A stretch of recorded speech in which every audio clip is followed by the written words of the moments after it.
ಅಣ್ಣ ನಮಸ್ತೆ. ಈಗ ಇಂದಿನ ಶ್ರೀ ಪಟ್ಟಣದಮ್ಮ ದೇವಸ್ಥಾನ ಹಾಗೂ ಪ್ರಸ್ತುತ ಈಗ ನೂತನವಾಗಿಯೂ ಸಹ ಒಂದು ಪಟ್ಟಣದಮ್ಮ ನೂತನ ದೇವಸ್ಥಾನ ನಿರ್ಮಾಣ ಮಾಡಲಾಗಿದೆ. ಈ ಪ್ರಸ್ತುತ ಇತ್ತೀಚಿನ ದಿನಗಳಲ್ಲಿ ಶ್ರೀ ಪಿಪಿಡಿ ಕ್ಷೇತ್ರ ಅಂದರೆ ಶ್ರೀ ಪಟ್ಟಣದಮ್ಮ ದೇವಸ್ಥಾನ ಅನ್ನುವ ಬದಲಾಗಿ ಶ್ರೀ ಪಿಪಿಡಿ ಕ್ಷೇತ್ರ ಅಂತ ಎಲ್ಲ ಕಡೆ ಪ್ರಚಾರ ಆಗ್ತಾ ಇದೆ. ಮೂಲತಃ ಈ ಮೂಲ ಸನ್ನಿಧಾನದ ಮೂಲಿಕರು ಅಂದರೆ ಗ್ರಾಮದವರು ಯಾವ ರೀತಿ ಇಲ್ಲಿ ಮನೆ ದೇವರು ಕೆಲಸ ಮಾಡ್ತಾಯಿದ್ರು, ಅದನ್ನು ಯಾವ ರೀತಿ ಪ್ರಿಪ್ರೇಷನ್ ಮಾಡ್ತಾಯಿದ್ರು, ಪೂಜೆ ನಂತರ ಯಾವ ರೀತಿ ಇಲ್ಲಿ ಪ್ರಸಾದ ವಿನಿಯೋಗ ಆಗ್ತಾಯಿತ್ತು ಅನ್ನೋ ವಿಚಾರನ ಮೂಲತಃ ನೀವು ಹಳೆಯ ಕೆಲವೊಂದು ವಿಚಾರಗಳನ್ನ ಈ ಸಂದರ್ಭದಲ್ಲಿ ಹಂಚಿಕೊಳ್ಬೇಕು ಅಂತ ಕೇಳ್ಕೊತೀನಿ ನಾನು. ಇದ್ರ ಬಗ್ಗೆ ಹೇಳಬೇಕು ಅಂದರೆ ನಮ್ಮ ಬೆಟ್ಟದಾಸನಪುರ ಗ್ರಾಮದಲ್ಲಿ ನಮ್ಮವು 30 ಕುಟುಂಬಗಳಿದ್ದು, ನಮ್ಮ ಹಿಂದೂ ಕುಟುಂಬಗಳಾದರೂ ನಾವು SC ಕಮ್ಯುನಿಟಿಯವರದ್ದು 30 ಕುಟುಂಬಗಳು ಮಾತ್ರ ಇದ್ದು. ಆ 30 ಕುಟುಂಬಗಳಿಗೆ ಇದು ಮನೆ ದೇವರು, ಪಟ್ಟಣದಮ್ಮ ಕುಲದೇವತೆ. ಇನ್ನು ಉಳಿದಂಥವರೆಲ್ಲರೂ ಮುಸಲ್ಮಾನರು. ಈ ಊರಿನಲ್ಲಿ 2 ಬ್ರಾಹ್ಮಣ ಕುಟುಂಬಗಳಿದ್ದು. ಇಷ್ಟೇ. ಈ ದೇವಸ್ಥಾನ ನಮ್ಮ ತಂದೆಯವರು ಕೆಲವು ನಮ್ಮ ಅಣ್ಣ ತಮ್ಮಂದಿರುಗಳ ಅವರ ಸಹಕಾರದಿಂದ ಸುಮಾರು 40-50 ವರ್ಷಗಳ ಹಿಂದೆ ಈ ದೇವಸ್ಥಾನನ ಕಂಬಗಳು ನಿಲ್ಲಿಸಿ, ಕಲ್ಲು ಚಪ್ಪಡಿಗಳನ್ನು ನಿಲ್ಲಿಸಿ ಕಟ್ಟಿದ್ದಾದ ಮೇಲೆ ಹೇಗೆ ಪೂಜೆ ಮಾಡ್ತಾಯಿದ್ರು ಅಂದರೆ ಪಾಪ ತುಂಬ ಬಡತನ ಇತ್ತು. ಹಣ ಅಂದರೆ ಎಲ್ರಿಗೂ ಬಹಳಷ್ಟು ಕಷ್ಟಗಳಿದ್ವು. ಆಗ ಆ 4 ಕಲ್ಲುಗಳನ್ನು ನೆಟ್ಟಿದ್ದಂತಹ ಇದಕ್ಕೆ ಗುಡಿಗೆಯಲ್ಲಿ ಪೂಜೆ ಮಾಡ್ತಾಯಿದ್ರು. ಆ 30 ಕುಟುಂಬಗಳಿಗೆ ಮೊದಲು ಎಲ್ಲರನ್ನೂ ಸಭೆ ಸೇರಿಸಿ ಮನೆಗೆ ಕರೆಸಿ ಕೂತು ಮಾತಾಡ್ತಾಯಿದ್ರು. ನೋಡಪ್ಪ, ಈ ವರ್ಷದಲ್ಲಿ ಒಂದು ದಿನ ನಾವು ಹಬ್ಬ ಮಾಡಬೇಕು, ಪೂಜೆ ಮಾಡಬೇಕು, ವಿಶೇಷವಾದ ಪೂಜೆ, ಎಲ್ಲ ಬರಬೇಕು. ಏನು ತರಬೇಕು ನೀವು ಅಂದರೆ ಪೂಜೆ ಸಾಮಗ್ರಿ, ತೆಂಗಿನಕಾಯಿ, ಕಡ್ಡಿ ಕರ್ಪೂರ, ಕೈಲಾದಂಥದ್ದು. ಆಮೇಲೆ ಏನಾದರೂ ಬಲಿ ಕೊಡೋದಿದ್ರೆ ನೀವು ಕೋಳಿಗಳನ್ನು ಏನಾದರೂ ತಂದು ಹರಕೆ ತೀರಿಸಿ. ಅದೇ ರೀತಿ ಆ 30 ಮನೆಗಳವರು ಅದರಲ್ಲಿ ಕೆಲವರು ಬರ್ತಾ ಇರಲಿಲ್ಲ.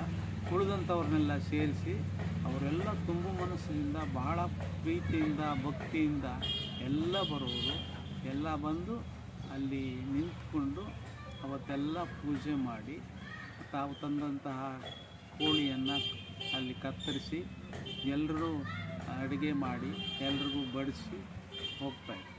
ಇದು ನಮ್ಮ ತಂದೆಯವರು, ಗುಂಡಪ್ಪನವರು ಮತ್ತು ಅವರ ತಮ್ಮಂದಿರುಗಳು ಎಲ್ಲ ಸೇರಿ ಮಾಡ್ತಾಯಿದ್ದಂಥ ಪೂಜಾ ಕಾರ್ಯ. ಬಹಳ ಖುಷಿ ಪಡ್ತಾಯಿದ್ರು.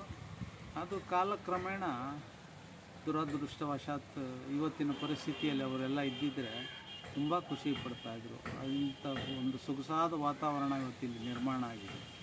ಇದಕ್ಕೆ ಕಾರಣಕರ್ತರು ಅವರು. ಆ ಎಲ್ಲ ಹಿರಿಯರು ಅವತ್ತು ಸೇರಿ ಒಂದು ಕಡೆ ಸೇರಿ ಇಂಥ ಹಬ್ಬಗಳನ್ನು ಆಚರಣೆ ಮಾಡ್ತಾಯಿದ್ರೆ ಅವರಲ್ಲಿ ಒಂದು ಒಗ್ಗಟ್ಟಿತ್ತು. ನಾವೆಲ್ಲ ಒಂದು ಅನ್ನೋಂಥದ್ದು ಎಲ್ಲ ಕೆಲಸ ಕಾರ್ಯಗಳಲ್ಲಿ, ಒಂದು ಮದುವೆ ಇರ್ಬೋದು, ಒಂದು ಊರ ಜಾತ್ರೆ ಇರ್ಬೋದು, ಇವರಲ್ಲೆಲ್ಲನೂ ಕೂಡ ನೀನು ಬೇರೆ ನಾನು ಬೇರೆ ಅನ್ನೋಂಥ ಭಾವನೆ ಇರಲಿಲ್ಲ. ಎಲ್ಲ ಒಟ್ಟಿಗೆ ಸೇರಿ ಸಂತೋಷ ಪಡ್ತಾಯಿದ್ರು. ಈ ಭಕ್ತಿಯಿಂದ ಈ ದೇವಸ್ಥಾನಕ್ಕೆ ಪೂಜೆ ಸಲ್ಲಿಸಿ ಹೋಗ್ತಾಯಿದ್ರು. ಇವತ್ತು ಇಲ್ಲಿ ಜಾತ್ರೆ ಮಾಡಿದ್ರೆ ಒಂದು ಸಲಕ್ಕೆ ಒಂದು 4,000-5,000 ಸಾವಿರ ಜನ ಊಟ ಮಾಡ್ತಾರೆ ವರ್ಷಕ್ಕೊಂದು ಸಲ. ಅಷ್ಟು ಅದ್ದೂರಿಯಾಗಿ ಇಲ್ಲಿ ಎಲ್ರಿಗೂ ಉಚಿತವಾಗಿ ಮಾಂಸಾಹಾರ, ಸಸ್ಯಾಹಾರದ ಅಡುಗೆಗಳನ್ನು ತಯಾರು ಮಾಡಿ ಎಲ್ರಿಗೂ ಹಂಚ್ತಾರೆ. ಸುಮಾರು ಒಂದು 50-60 ಮೇಕೆಗಳನ್ನು ಕತ್ತರಿಸಿ ಎಲ್ರಿಗೂ ಉಚಿತವಾಗಿ ಆಹಾರ ಹಂಚ್ತಾರೆ. ಇದು ಸಂತೋಷ ಪಡೋ ವಿಷಯ ಅಲ್ವಾ? ಎಷ್ಟು ಒಗ್ಗಟ್ಟಿದೆ ನಮ್ಮ ಸಮೂಹದಲ್ಲಿ, ನಮ್ಮ ಜನಾಂಗದಲ್ಲಿ, ನಮ್ಮ ಜಾತಿಯವರಲ್ಲಿ ಅನ್ನೋದನ್ನು ತೋರಿಸ್ತದೆ. ನಮ್ಮ ಒಂದೇ ಜಾತಿಯಲ್ಲ, ಇವತ್ತು ಸುತ್ತಮುತ್ತಲಿನ ಊರುಗಳವರು, ಈ ಲೇಔಟ್ಗಳು ಇವತ್ತು ದೊಡ್ಡದಾಗಿ ಬೆಳೆದಿದೆ, ಅವರೆಲ್ಲ ಕೂಡ ಬರ್ತಾಯಿದ್ದಾರೆ. ಇದು ಸಂತೋಷ ಅನ್ನಿಸ್ತದೆ. ಆಮೇಲೆ ಇದು ಹಿರಿಯರು ಹಾಕಿದಂತಹ ಒಂದು ಅಸ್ಥಿಭಾರ, ಆ ದೇವಿಯ ಮಹಿಮೆ ಅಂತಲೇ ಹೇಳಿದ್ರು ತಪ್ಪಾಗಲಾರದು. ಇಲ್ಲಿ ಈ ದೇವಸ್ಥಾನಕ್ಕೆ ಸಂಬಂಧಿಸಿದಂತೆ ಇದ್ದಂಥದ್ದು ಮುಸಲ್ಮಾನರ ಜಮೀನು. ಅವರೇನು ಮಾಡಿದ್ರು, ಒಂದು ಹೆಜ್ಜೆ ಅವರ ಜಮೀನೊಳಗಡೆ ಇಡೋದಕ್ಕೆ ಬಿಡ್ತಾ ಇರಲಿಲ್ಲ. ಇಲ್ಲಿ ಪೂಜೆ ಮಾಡೋದಕ್ಕೆ ಅವಕಾಶ ಕೊಡ್ತಾ ಇರಲಿಲ್ಲ. ಬರಲೇಬಾರದು ನಮ್ಮ ಜಮೀನೊಳಗಡೆ ಅಂತೇಳಿ ಅಡ್ಡಿಪಡಿಸ್ತಾ ಇದ್ವಿ. ನಾವು ಎಷ್ಟೋ ಸಲ ಅವ್ರನ್ನ ಕೇಳ್ಕೊಂಡ್ವಿ, ಬಿಡಿ ದೇವಸ್ಥಾನಕ್ಕೋಸ್ಕರವಾಗಿ ಇಲ್ಲಿ ಕೂತ್ಕೊಂಡು ಊಟ ಮಾಡೋದಕ್ಕೆ ಅವಕಾಶನಾದರೂ ಮಾಡಿಕೊಡಿ ಅಂತ. ಇಲ್ಲ, ಮಾಡಿಕೊಡ್ಲಿಲ್ಲ. ಅದರಲ್ಲಿ ಒಬ್ಬ ಮುಸ್ಲಿಂ ಹೆಂಗಸು ತುಂಬ ಅಡ್ಡಿಪಡಿಸ್ತಾ ಇದ್ಲು. ಹೀಗೆ ಒಂದು ಸಲ ಆಕೆ ದಿಢೀರಂತೆ ಬಂದು ಈ ದೇವಿಗೆ ಎಲ್ಲ ಬೇಕಾದಂತಹ ಪೂಜೆ ಸಾಮಗ್ರಿಗಳನ್ನು ತಂದು ಮುಂದೆ ಇಟ್ಟು ಕೈ ಮುಗಿದು ಕೇಳ್ಕೊಂಡು, ಒಂದು ತಪ್ಪಾಗಿದೆ, ತಗೊಳ್ರಿ ಇದನ್ನು, ಇನ್ನು ಮುಂದೆ ನಾನು ಅಡ್ಡಿಪಡಿಸಲ್ಲ ಅಂತ. ಯಾಕೆ ಏನಾಯಿತು ಅಂತ ಕೇಳಿದಾಗ ಆಕೆ ಹೇಳಿದ್ರು, ನಾನು ಅಡ್ಡಿಪಡಿಸಿ ಹೋದ್ಮೇಲೆ ಪೂಜೆಗಳ ಕಾರ್ಯಕ್ಕೆ ಅಡ್ಡಿಪಡಿಸಿ ಹೋದ್ಮೇಲೆ ನನಗೆ ಬಹಳ ತೊಂದರೆ ಆಯಿತು. ನಾನು ರಾತ್ರಿ ಎಲ್ಲ ನಿದ್ದೆ ಮಾಡಿದ ಹಾಗಾಗೋಯ್ತು. ಯಾರೋ ಒಬ್ಬ ದೇವಿ ನನ್ನ ಕನಸಲ್ಲಿ ಬಂದು ಚಾಟಿ ತಗೊಂಡು ಹೊಡೆದು ನಿದ್ರೆಯಿಂದ ಎಬ್ಬಿಸಿ ನಿದ್ರಾಭಂಗ ಮಾಡಿ ನನಗೆ ಸಿಕ್ಕಾಪಟ್ಟೆ ತೊಂದರೆ ಉಂಟಾಯಿತು. ಇನ್ನು ಮುಂದೆ ನಾನು ಹಾಗೆ ಮಾಡಲ್ಲ, ನೀವು ಫ್ರೀಯಾಗಿ ಹೆಂಗೆ ಬೇಕಾದ್ರೂ ನೀವು ಪೂಜೆ ಮಾಡಿಕೊಡ್ರಿ ಅಂತ ಹೇಳ್ಬಿಟ್ಟು ಅವಕ್ಕೆ ಮತ್ತು ಆಕೆ ಮನೆಯವರೆಲ್ಲ ಹೇಳಿ ಹೋದರು. ಅದಾದಮೇಲೂ ಕೂಡ ಅವರ ಗಂಡು ಮಕ್ಕಳಿದ್ರು, ಅವರು ಅದಕ್ಕೆ ಮತ್ತೆ ಅಡ್ಡಿಪಡಿಸಿದರು.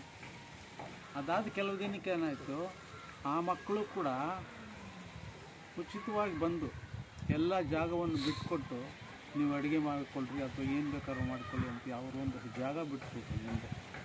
ಇವತ್ತು ಆ ದೇವಸ್ಥಾನದಿಂದ ಮುಂದಕ್ಕೆ ಸುಮಾರು ಒಂದು 150-200 ಅಡಿಗಳಷ್ಟು ಜಾಗನ ಫ್ರೀಯಾಗಿ ದೇವಸ್ಥಾನಕ್ಕೆ ಬಿಟ್ಟುಕೊಟ್ಟಿದ್ದಾರೆ.